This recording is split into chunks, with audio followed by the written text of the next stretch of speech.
Parmi les immenses auteurs allemands qui ont énormément contribué à l'essor du cinéma local et surtout mondial dans les années 1920, deux noms illustres se distinguent. Deux authentiques génies. Le premier, le plus connu du grand public pour son Métropolis, c'est bien entendu Fritz Lang. Le second est mort beaucoup trop jeune hélas et a accouché en 1922 d'une adaptation officieuse du Dracula de Bram Stoker, une adaptation entrée dans la légende, le célèbre Nosferatu. Cet homme, il s'agit de Friedrich Murnau. En 1926, son travail a tellement impressionné d'ailleurs outre-Atlantique qu'il est convié puis engagé par la Fox.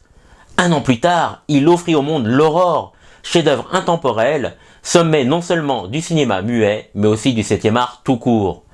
À l'instar d'une Naissance d'une nation, de Griffith, l'Aurore a énormément concouru à la modernisation de la mise en scène en général.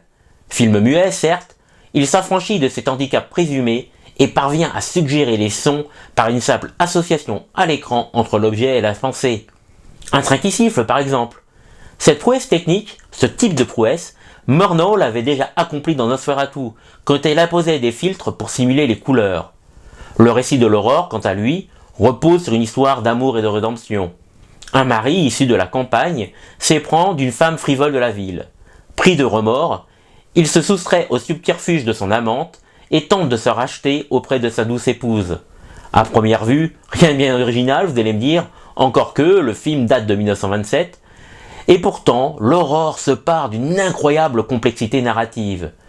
Outre la réflexion sur la fracture progressive entre citadins et ruraux, le film s'intéresse à la plongée d'un couple au cœur des fastes urbains avec son lot de dépaysement.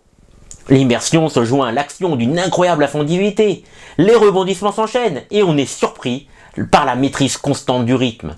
Point d'artifice ici, uniquement de la rigueur formelle. Réputé pour son attention aux détails presque outrancière, Murnau s'applique sur la composition de chaque plan, chaque scène, tel un maître soignant son tableau. Résultat, l'Aurore frise cette perfection si souvent recherchée et jamais atteinte, sauf dans le cas présent.